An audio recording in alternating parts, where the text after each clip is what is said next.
May 100,000 ka sa savings, pero 3 piso lang ang kinita, samantalang ang iba parang kumikita araw-araw. Bakit? Alamin natin. Habang nanonood ka ng video na to, posible bang kumikita na ang pera mo? Kung ang sagot mo ay hindi o hindi mo sigurado, hindi ka nag-iisa. Maraming Pilipino masipag mag-ipon, may pera sa bangko, pero kapag tinignan nilang kinita ng kanilang savings pagkatapos ng isang taon, minsan ilang piso lang. Samantala, may mga taong halos pareho lang ang ipon pero araw-araw may nadadagdag na interes sa kanilang account. Paano nangyayari yon? Ano ba talaga ang tinatawag na daily interest? Pareho ba ito sa monthly interest? At paano ka ba talaga kikita gamit ang mga digital banks? Sa video na to, ipapaliwanag natin ng lahat ng kailangan mong malaman sa simpleng paraan, lalo na kung baguhan ka pa lang sa digital banking. Ang video na to ay para sa kaalaman lamang, hindi personal na payong pinansyal. Affiliate products in the shelf below. Kapag naglalagay ka ng pera sa isang savings account, binabayaran ka ng bangko bilang kapalit ng paggamit nila sa iyong deposito. Ang bayad na yon ang tinatawag nating interest. Sa mga traditional banks, madalas na napakababa ng interest. Kaya kahit matagal nang nakatenga ang pera mo, halos hindi ito lumalaki. Pero sa maraming digital banks, mas mataas ang interest rates at dito pumapasok ang terminong daily interest. Maraming tao nag-iisip na ibig sabihin nito ay araw-araw silang binabayaran ng interest. Hindi palaging ganoon. Sa maraming digital banks, araw-araw kinukwenta ang interest pero maaaring monthly o daily ito may credit, depende sa bangko. Magkaibang bagay yon. Mamaya ipapaliwanag natin ang pagkakaiba ng daily calculation, daily crediting at monthly crediting. Pero bago yon, unawain muna natin kung bakit mas mataas ang interest ng digital banks kumpara sa traditional banks. Simple lang ang dahilan, mas mababa ang operating expenses nila. Wala silang napakaraming physical branches, mas kaunti ang gasto sa renta, maintenance at manpower dahil mas mababa ang kanilang operating cost. Mas malaki ang kaya nilang ibalik sa kanilang mga depositors sa anyo ng mataas na interest. Siyempre, hindi pare-pareho interest rate ng bawat digital banks. May ilan na may permanenteng base rate.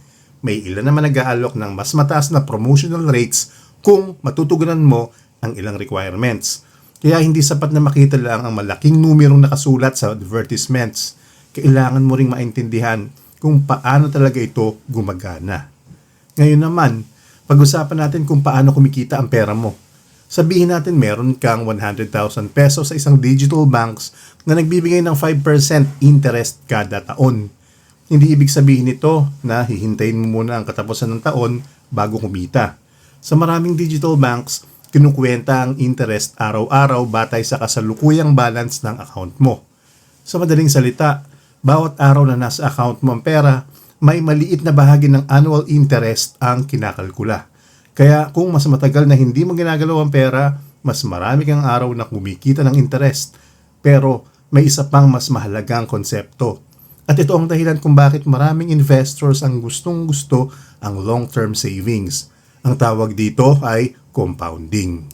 Isipin natin na nagtanim ka ng isang puno. Sa unang taon, isang bunga lang na ani mo. Pero imbes na kainin mo ang bunga, itinanim mo rin ang mga buto nito. Paglipas ng panahon, mas marami ng puno, mas marami ng bunga. Ganito rin ang nangyayari sa pera. Kapag ang interest na kinita mo ay nananatili sa account, sa susunod na computation, hindi lang original deposit mo ang kumikita, pati ang naunang interest. Kumikita rin ang panibagong interest.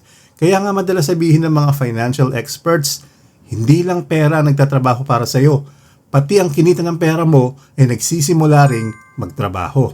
At habang mas tumatagal itong hindi mo ginagalaw, mas lumalakas ang epekto ng compounding. Ito ang dahilan kung bakit may mga taong hindi naman nagdadagdag ng malaking halaga buwan-buwan, pero unti-unti pa ring lumalaki ang kanilang savings. Hindi dahil sa mahika, kundi dahil binigyan nila ng sapat na panahon ng kanilang pera na lumago. Isa ito sa pinakamalaking dahilan kung bakit nalilito ang maraming tao. Kapag sinabi ng isang digital bank na daily interest, iniisip agad ng iba na araw-araw silang makakatanggap ng pera sa kanilang account. Pero hindi palaging ganoon. May 3 terminong dapat mong tandaan. Una, daily interest calculation. Ibig sabihin, araw-araw kinukwenta ng bangko kung magkano ang interest na kinita ng pera mo base sa balanse ng account mo sa araw na yon. Pangalawa, daily crediting. Sa ganitong sistema, ang interest na kinukwenta ay agad ding idinadagdag sa account mo araw-araw. Kapag nadagdagan ang balance mo, mas mabilis ding nagsisimulang mag-compound ng interest. At pangatlo, monthly crediting. Dito, araw-araw pa rin maaaring kinukwenta ang interest pero isang beses lang ito dinadagdag sa account mo, kadalasan sa katapusan ng buwan. Kaya huwag agad malito kapag nakita mong hindi araw-araw nadadagdagan ng balanse mo. Hindi ibig sabihin no na hindi ka kumikita. Depende ito sa paraan ng pag-credit ng bawat digital bank. Kaya mahalagang basahin ang kanilang terms and conditions bago magdeposito.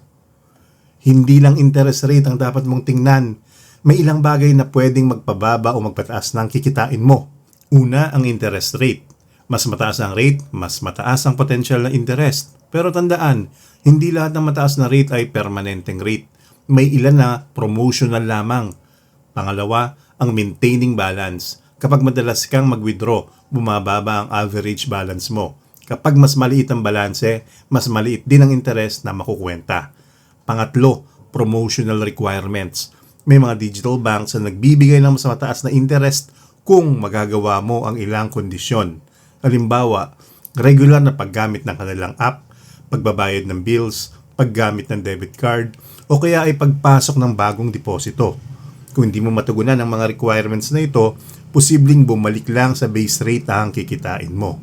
Pang-apat, withholding tax. Sa Pilipinas, ang interest mula sa savings ay karaniwang may 20% final withholding tax. Ibig sabihin, di lahat ng interest na kinukwenta ay mapupunta sa account mo.